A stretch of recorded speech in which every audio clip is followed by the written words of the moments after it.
Week 4 is coming to a completion, but don't be sad. Be glad, because we have a couple of grand matches for you at home to watch to finish out your weekend. My name is Trigger, joined by Caldor as always. Caldor, how is your day going, man? Pretty good. Excited for the games. We have Zealots going up in our first series, Leftovers. And the Leftovers got the first map win yesterday. They looked a lot better than they did in the previous weeks. And of course, they still are waiting for their first match win, and that's something they're going to try and change today, since this is an important match for them. Zealots, one of the teams that they could try to attack to make sure that at the end of phase 1 they don't find themselves in the Crucible. Especially with that separation they are starting to have between Diamondskin and Zealots. Let's go ahead and check out those standings right now so you can see exactly where Leftovers are at that bottom side. 0-5 right now is their record, but of course they can get a couple wins going their way. They can start towards the later stages of the phase where the Crucible starts to become a major issue. On the other side though, Zealots, they're wanting to go to that clash, and they have a chance. Yeah, they definitely have a chance. They find themselves in that weird limbo where they're close to the Crucible spots, but they're also in a position where they can go to Western Clash. The same is currently true for Trick Esports. So it really comes down to how many maps can you win here, how many matches can you decide in your favor. And that is why the match against Leftovers right now is going to be a huge tell of which direction they're going to be leaning in the future. Exactly. So today's schedule, let's go ahead and check it out, what matches are coming your way. As mentioned already, to start the day, Zealots and Leftovers will face off. Later on, Trick Esport and Diamondskin competing as well. And Trick Esport's been one of these teams that we've been talking about being on up and up, but their record right now is a 2-3. They have to get some more wins. Exactly, they definitely need to. And of course, after Europe, we also have North America with Simplicity going up against LFM Esports. LFM, yes, in their series against Tempo Storm, successful on map number 1, but Tempo Storm turning the series around, but still showing that LFM can fight against the top teams in North America. Then of course, Gale Force versus Heroes Heart coming in last. Pretty exciting games yesterday actually in North America. Especially the series, we're not going to spoil it here at this point, but the series between Team 12 and Team Freedom is something that you should check out for sure. The grudge match, of course, since we have former teammates going up against each other. And also another big series to decide who's on the top of and right now. If you haven't watched it yet, definitely check it out. It's totally worth it. Well, as we get ready for EU, we have our team coming in to check in and let you guys know what they think about the matchup coming their way.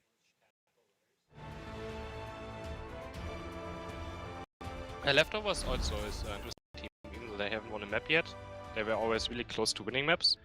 And again, it's the same as Diamondskin. It shouldn't be as underestimated. And they can, and if they have a good day, they can take it. They have good players. It just depends on their performance. But I mean, they really want first map wins and think they're gonna try the hardest to get them. I respect their DPS player, Diaby. I think he's mechanically pretty decent. Just sometimes he does some weird stuff, but I think he has a lot of potential. Yeah, his Nova is a bit special, and yes, Nova always scares me.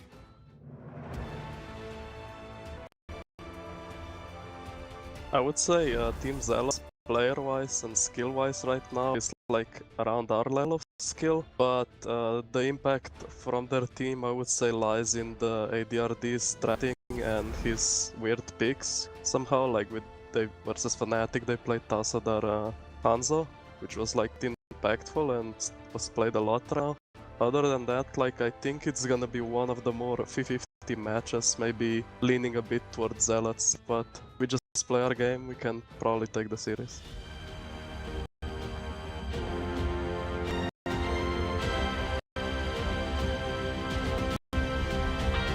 Linked is not wrong. ADRD seems to really enjoy his shield heroes lately, picking up the Tassadar and Medivh as well. I'm expecting a Zarya at some point, honestly, just to come out because he loves playing around those. Yeah, he played a lot of Tassadar in 2017 as well.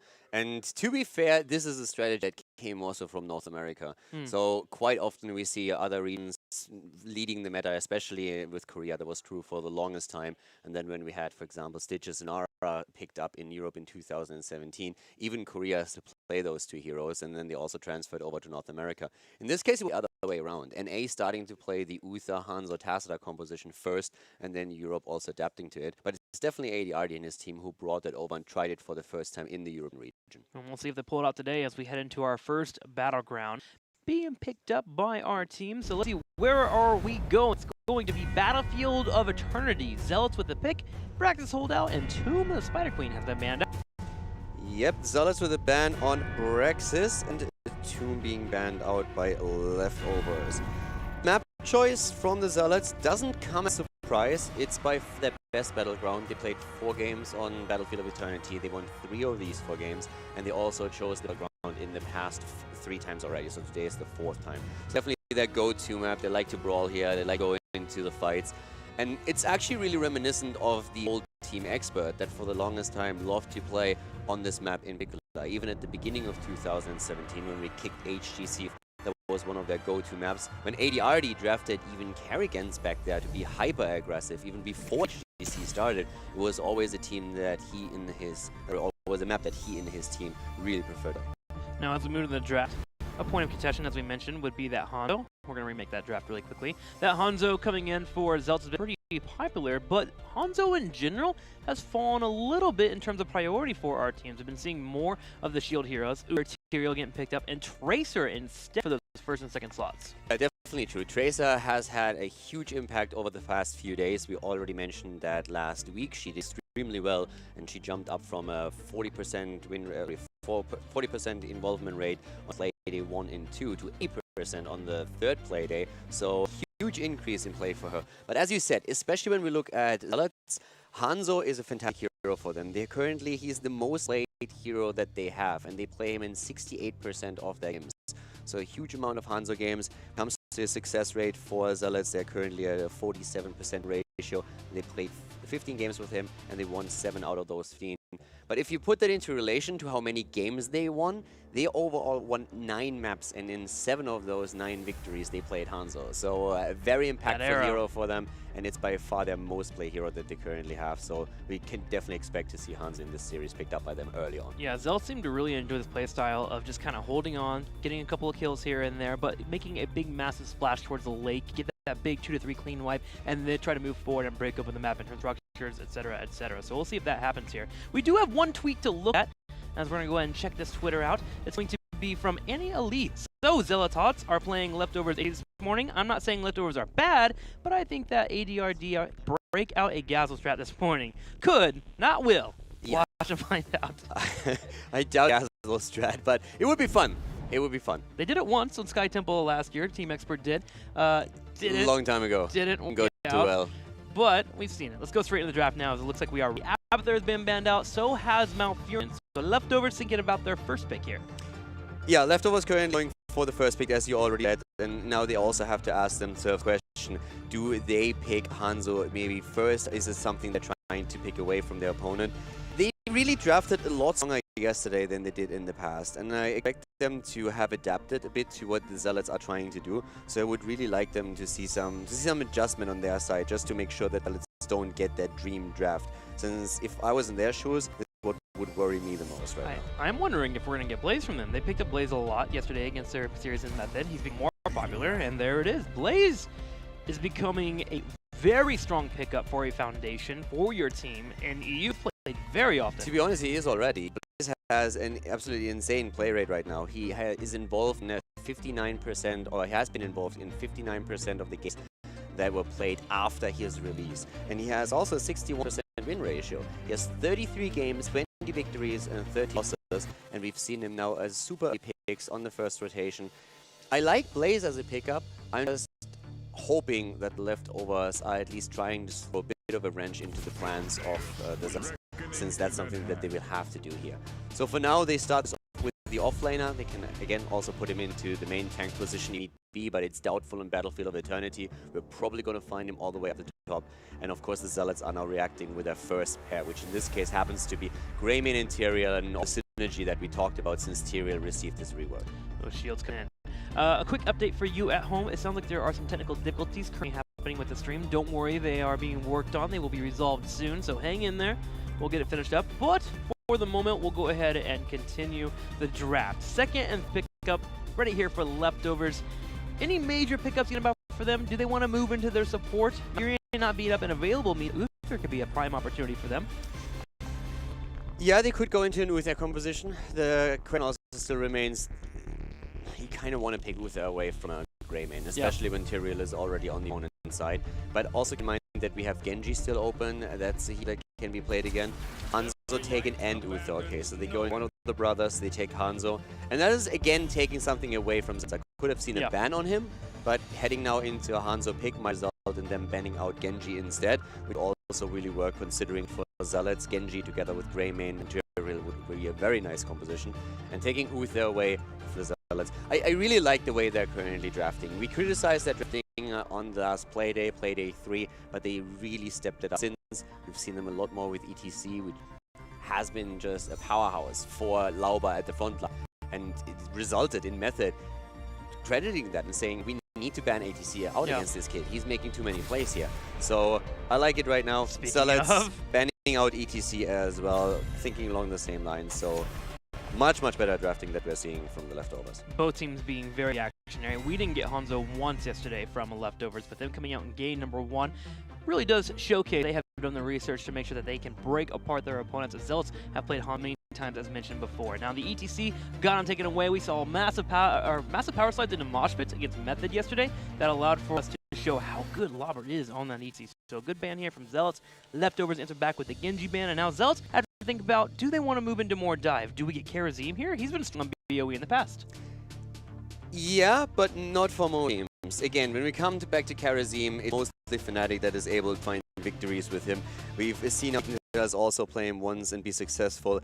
Zealots have picked it once and they lost that game. Karazim is always with dive, a hero that can play. We've seen him in avatar compositions. Of course, it extends even more the mobility and the danger that you pose the opponent. They could play Karazim for sure, but so far it hasn't really been their best pick. Malthael now taken it, and that's really interesting because Malthael in North America is obsessed with Malthael. They play Malthael all the time. He has a huge involvement rate. But when we're looking at Korea and when we're looking at, in particular, of course, now Europe, not really a lot of play. In North America, currently, Malthael is involved in 76% of the games. He has 25 wins and 17 losses, so also a very high win rate at 60%. And then you look over to Korea, where he is only has been played 17 times. In Europe, even less. Currently played 14 times, and only 36% of those times was he successful. So, pick that we've seen a lot at the start, where everybody said, okay, Malthael that pick, but now everybody moved away from him. But in this case, we're seeing Zealots throw him out, so we have up the top lane Zarmony on the hero going up against Blaze here. And that's definitely a bit of a game changer, but it's probably also going to make Leftovers pretty happy that they already kicked Uther away, so they don't have to deal with the Tormented Souls plus Divine. Tracer comes in for Leftovers and Bird, and I was wondering if we would get that Tassadar instead, but no. Leftovers, making sure not to take that away from Zealots. They don't really need a Tassadar anyways due to the fact that they need a main support, but it could have been good with the Hanzo. And so for a little bit more dive, got the Tracer in, got the Murd in, and trying to force some fights. Zealots have good race, but Leftovers, they have some run over potential. I like Karazim even now, by the way. So you mentioned him earlier, and before we had the last few picks coming in, was a bit skeptical on him. They can still play Rhaegar, but they could also, with the setup, run Karazim. So I think he's a bit better now since he can also chase down Tracer. He has the Palm to keep Malthael alive once he makes his engages. The same is also true for Greymane. So you could definitely play around Karazim here. And we heard from Shad that he loves to play the hero because he feels he can make more plays and he has more of an impact. Any thoughts towards Lucio as a possibility? The Dragon Zero would be a little bit on the stronger side. There's no cleanse. It won't be annoying, but it allows for you to kind of dance back and forth here. It's definitely all an option. You can play all three of the remaining support heroes that we oftentimes see. Rhaegar, Karazim, and Lucio. It changes the playstyle a bit, but that I didn't expect. I don't think anyone did. Brightwing coming instead for Zealots. Having multiple backside heroes with between Li Ming, Greymane, and Malthael gives them poke, be good on the Immortal, but they will have to be quite careful. If Blaze gets the engage he wants after a Dragon Zero, these members will fall pretty quickly. Brightwing doesn't have the healing to keep them alive. She will have Emerald Wind, which is a good pause button to make back away, but pretty squishy comp here for Zealots. Brightwing was played one time in Europe, and that was by Leftovers, and that was a double support position, if I'm not mistaken, and I think they played it on Towers of Doom. Yeah. They lost that match. So, as a solo support, I mean, I'm gonna be absolutely honest, I think Brightwing totally sucks as a solo support. I really think he's pretty weak in that constellation. She has Tyrael at her side now, so that helps a bit with the shields, and I think one of the main takes was really you want to deal with Tracer, and you need some kind of additional CC, because if you look at what they currently have, they don't have any hard CC with that setup. So I think at this point, maybe it's just that the Tracer pickup surprised them a bit, that they didn't expect it with what Leftovers drafted in the past, and then they realized, well, we need something to lock her down. Then you think about Karazim. Karazim can chase her, but you don't have any lockdown against her. You have no CCs. With Vega, you are more or less in the same situation. You have the slow through the totem, but that's about it. Sure. So maybe they just felt that they needed something extra, and where Brightwing now comes in. Has a global aspect to her too, but it definitely... I think it's definitely going to make for a very interesting game, because I did not see Brightwing coming. Yeah, when it comes to trades, you have to be really careful of getting a Hanzo here, the Grey Mane and the Li Ming, because Brightwing is going to have a harder time healing it out compared to the healer on the opposing side.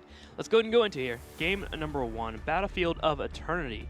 Gonna have Zealots facing off against the Leftovers, who are running a Hanzo competition. Game number 1, ladies and gentlemen. The Leftovers going against the Zealots. And to the left side in blue, we have the Zealots with Mopsio on Tyrael. Shat playing Brightwing as the solo healer of the game. AD-RD and Li Ming. We see Zarmony for the solo lane on Malthael and on Greymane. On the right side in the red, Leftovers, Buttinky playing Hanzo, Boss playing Blaze, Labber on Murden, Linked on Uther, and DAB playing Tracer. Last year we've seen a lot of Brightwing combination with Genji, for example, going for those Brightwing bombs, being engaged with Genji, and then a quick Emerald Wind to isolate a target. Curious to see if that might be the things that the Zealots are going to try and play here as well. Obviously not with Genji, but trying to play around Emerald Wind for potential isolation. But the Leftovers, they have a fair amount of poke. They have Blaze also, so Brightwing is going to have quite some trouble, at least in these team fights, to heal everybody out. Uther then can keep the boys alive here and also provide another stun. But yeah, it's definitely going to be a very interesting game here. And we already have a bit of a split for Leftovers, not going for the normal 4-1, even though they run Blaze, one of the strongest solo laners that we currently have. Instead, they have Blaze and Tracer to the top, and Tracer is already looking to rotate between the two lanes and put the pressure onto isolated heroes, as for example Malthael. Yeah, this is becoming more and more common, and Malthael's aware of this too. He just plays safe, he pokes where he can. He knows that Tracer is missing from the map and will come over and put a little bit of damage on him. Being able to blink a couple times makes it difficult for Malthael to trade into that, but of course he has Sustain to help him out. Zealots, they can get their own trade, since they have a 4-on-3 bottom here, is to make as often as they can. Notice how they're playing safe and not really taking too much trading from Hanzo. If he steps up, they back away, but they have those long-range pokes. They have the Coxiel coming in, and they have Li Ming who's sieging down. Yeah, the interesting thing for Leftovers, considering that they only won a single map so far in 2017, is that they have a 100% win ratio with Blaze. So they can still continue to try and do that. Blaze is just absolutely amazing in Europe right now. The European teams have all jumped on the Blaze train. Huge involvement rate, as I said before. After he got introduced to the Nexus, he's now involved in 60%, 59 to be exact, of the games played.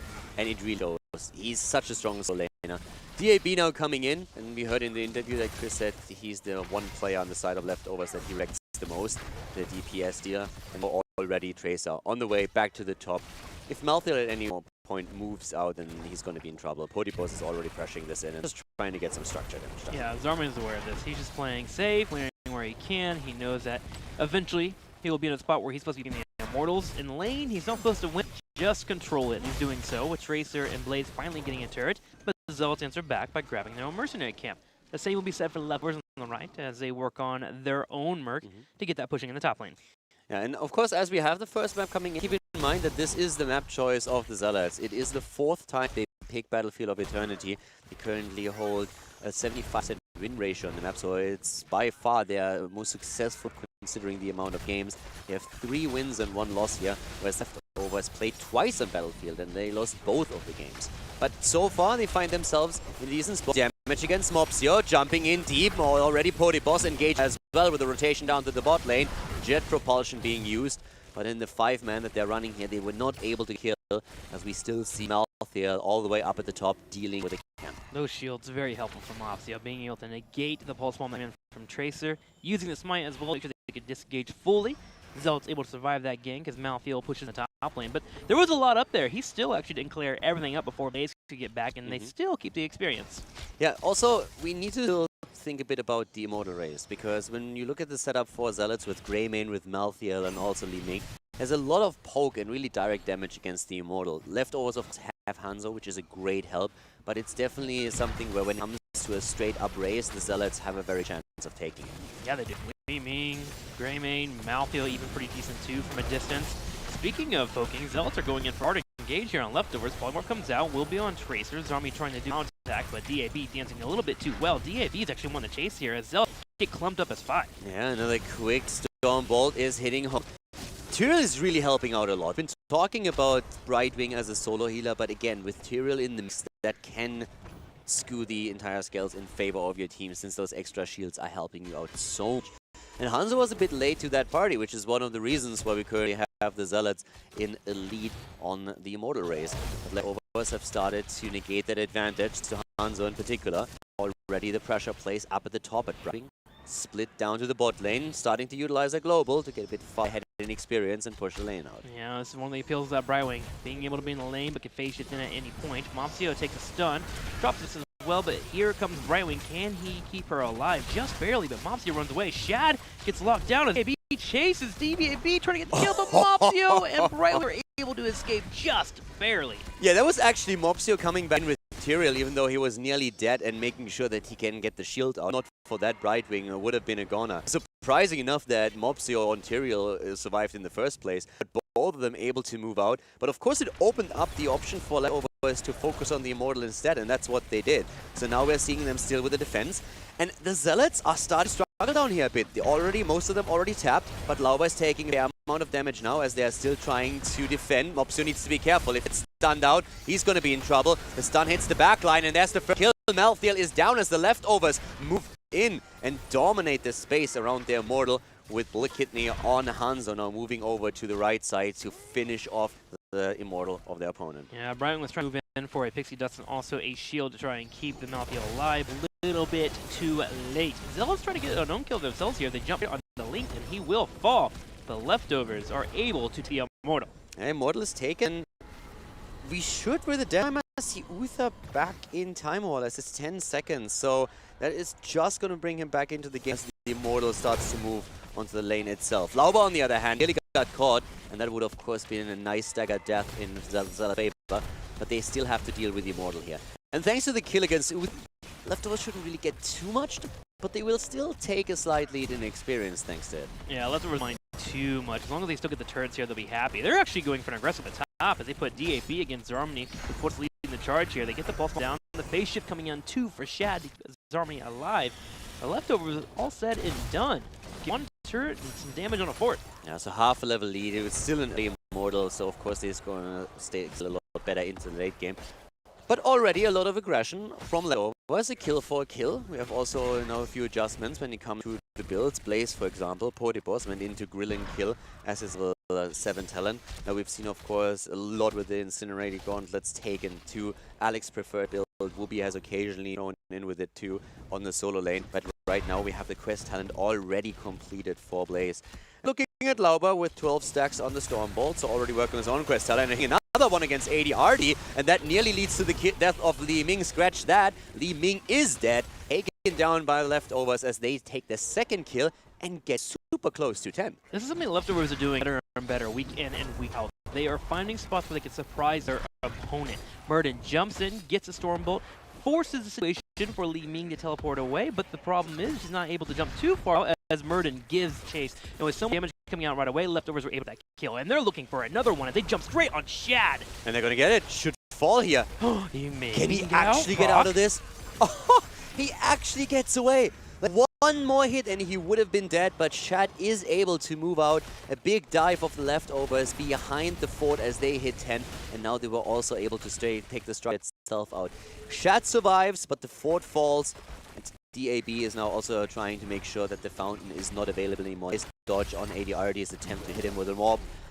Great play by Leftovers thus far. But again, now we have 10s available for the Zealots, and that could be all that they need to start dominating the game. So Leftovers, they have worked out to get an advantage. Now have to make sure that they keep it. Yes, this is the moment that Zealots can turn up the heat. They can go for a full-on dive, moving into sanctification. And if they decide that the fight isn't working out for them, Brightwing drops their mode win, and they get the disengage. So we'll see if Zealots turn up that heat, as Lobber plays much more carrier now on the Murden. Yeah, the strategy is really very clear. They're trying to push forward far. They already go for Mopsio again. Mopsio. Sanctification being used. The bunker's already on the ground as we're seeing Leftovers moving out again. But Mopsio is still low, and DAB wants the kill, doesn't get it, but Lauba jumps in and he goes straight for Greymane. He goes for it, but Zarmany, he has tormented souls and he's on the back line. Doing some damage here, but Bletnicki turn around pulls out that bow and arrow and gets a nice little trade for himself. Leftovers take the fight, and now they can move in and start to damage the Immortal.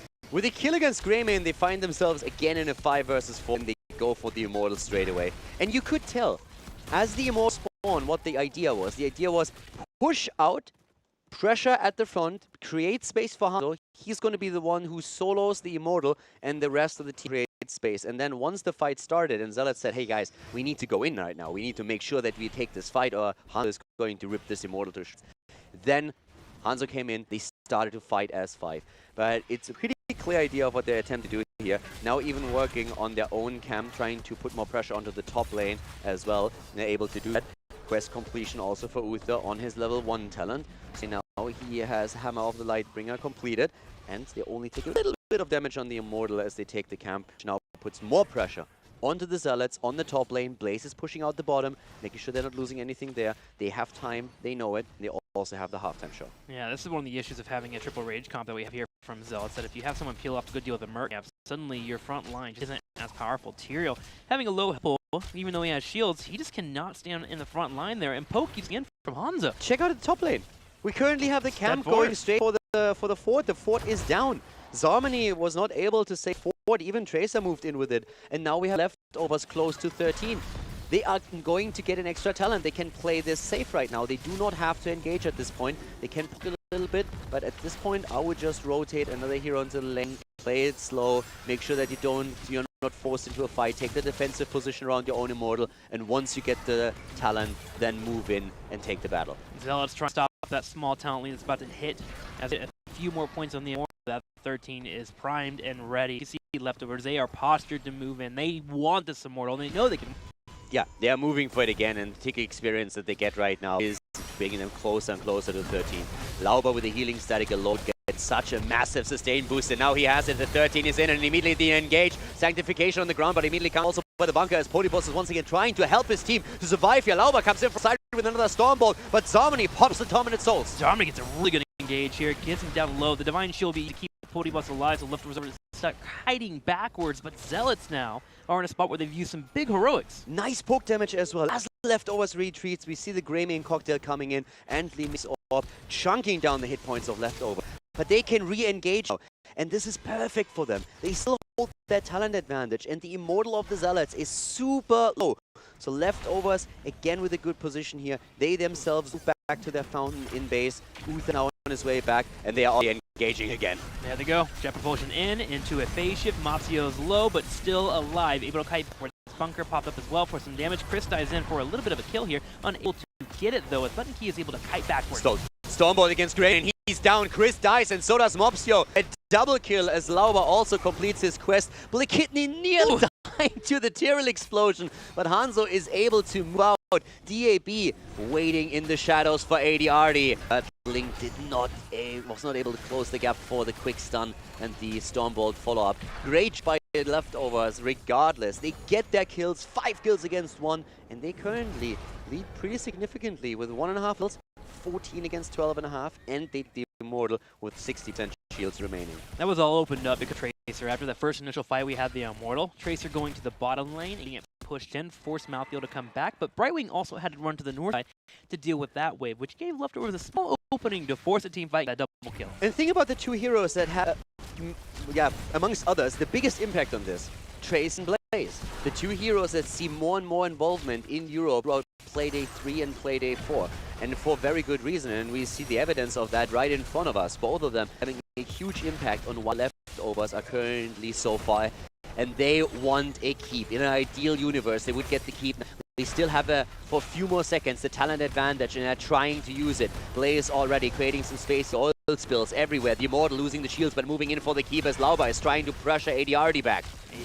Flubber holding that front line. ADRD couldn't hold itself, but nope. Leftovers are going to be able to grab this keep.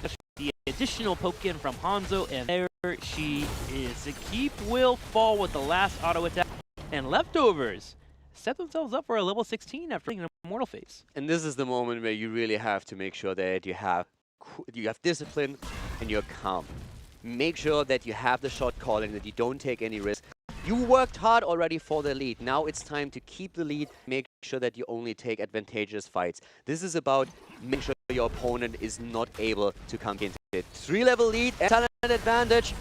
There's a lot that he can do with this. Once again, the Zealots are starting to engage here, but the bunker's on the ground for disengage. Here comes the Emerald Win, and it's coming through too, and they're starting to jump in. Pody Boss is still alive. Tyrael is down, already dying. AD low, but not falling. And Blake Kidney survives as Brightwing falls. Another double kill for the Leftovers, and they aren't done yet. They are not done yet. Stormbolt on Zarmi.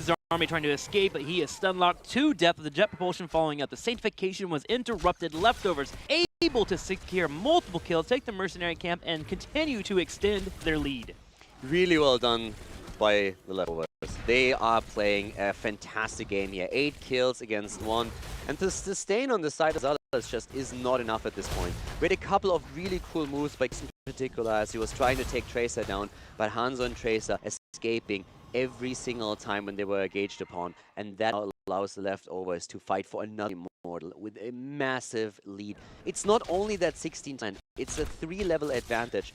And we normally talk about talent leads. We talk about, okay, they hit 16, the opponents on 13 talents. But if you're this far ahead, you like by 2-3 levels, the stat advantage that you gain with every single level actually starts to matter a lot. If it's only 1 level, it is something that you can ignore, but with 3 to 2 levels, it starts to really matter. The difference can be the 3 auto attacks, which is monumental in team fights, especially when you're facing off against a Hanzo who hits pretty darn hard. Speaking of that Hanzo, with him and DAB on the top side, they put Zarmany down to a quarter health. 2 auto attacks and Pulse Bomb did that to Zarmany. And right now they can already go straight for those kills. Look at AD. He's nearly done, but there's Chris engage against DB again. Oh! Li Ming is down as Hanzo gets the geometry right and takes him down. Zarmany is now going in as well, or tries to Mops is actually the one to escape here. Barely, but being isolated is not going to be so lucky. There's no way that Shed gets out of this situation. Done. He's down as well. That's kill number 10. And of course, right now, there is nothing that stops the Leftover from claiming a full shield Immortal. Is there any way to stop possibly the game ending here? There's going to be an Immortal, full shield going down the bottom lane on the keep. There's still a full talent level needed for to even get on the same talent tier. To be absolutely honest with you, Leftovers be able to end this. It's on the Zealots to try and find a kill. If they can get a kill, they might be able to defend. But immediately as they realize that they get the Immortal one way or another, Podibos moved with Blaze down to the bot lane and started to push the lanes out, just so that he can prepare this push. And look at the flank set. This is exactly what the Zealots need to do. They need to find that kill. But Leftover know that as well, so they already prepare for it. Here comes the Tormented Soul. They're pushing it in, but the Immortal is already there, and Lauba jumps in again with another great combo. AD nearly dead, barely getting out. Zarmany also in trouble as Podibos is once again starting to engage here. About to fall, but it's Brightwing that dies first, and then Zarmany is the next target. Link is moving in now too, trying to find the stun. Malthael falls, Mopsio barely rushing away here as we see the Leftovers with a 3-level lead, 18 versus 15, 12 kills to 1, and they are starting to break through the keep at the bot lane to march towards the core. Robert goes in for a Stormbolt, hit Mopsio. He's cutting backwards field, so for now, Bluntke comes in with the snipe. Can he get it? No, he showed the last second. ADRD has respawned, but already picked off again. Yeah, right now they're just moving in, take the keep down. It's a 5 versus 2 on the map, and I do not see a scenario in which the Zealots can stop this. Mopsio is still trying to get some hit points back. Is looking to see if he can maybe get someone killed, but there's no way for him to engage here. Shat is back, so is Malthael, but the core falls. The Zealots are going to lose game number 1 as the Leftovers are victorious, moving in, claiming victory on Battlefield of Eternity. And Leftovers has found their identity this week, and they now have 2 wins compared before not having a single win yet, but they still need to get a match win or all. But I'm loving this flavor from Leftovers, bringing fights in the early game, and it seems their macro play, which has been hailed by a lot of teams, is finally coming online. Once they get those first couple of kills, they're able to hold on at least pretty well. Yeah, very well played by them. Great combo. This had a huge impact here. And of course, then also with Blaze, we had the strong top lane. Very nice team fighting as well. Was super fast on completing his level 7 quest, Grill and Kill. That really helped in those static moments during the Immortal when he could just send the old spell out. I still have to question Brightwing as a solo support, on the other hand. It's one of those things where I'm quite sure if they felt that they were forced into it by the late Tracer pick, if maybe something else triggered that choice, or if it was from the get-go the plan head into Brightwing as a last resort. But especially when Tracer came out, I personally thought more on the lines of maybe a Kharazim just to put more pressure on her, push her out, go in, chase with Karazim, then try to commit to the kill with Greymane. That might have been a good choice here. Whatever the plan was, it didn't work out for Zealots, and that puts them into a bit of an awkward spot. Still the favorite for the series, but with this early win, after they just won a map yesterday, they must be pretty good when you're the leftovers, and their draft strategies obviously start to work out. Also keep in mind, ETC banned away, so it was Zealots respecting a lot of the strong heroes that the leftovers have. But right now, if that drafting pattern on the side of leftovers continues, then I think the Zealots are going to be in for a pretty tough race. Leftovers getting some momentum here. Now, we're going to be right back. We're going to take the stream down for a little bit as we want to make sure that we resolve some difficulties. So we'll be right back after this break, and we'll get everything nice and fixed.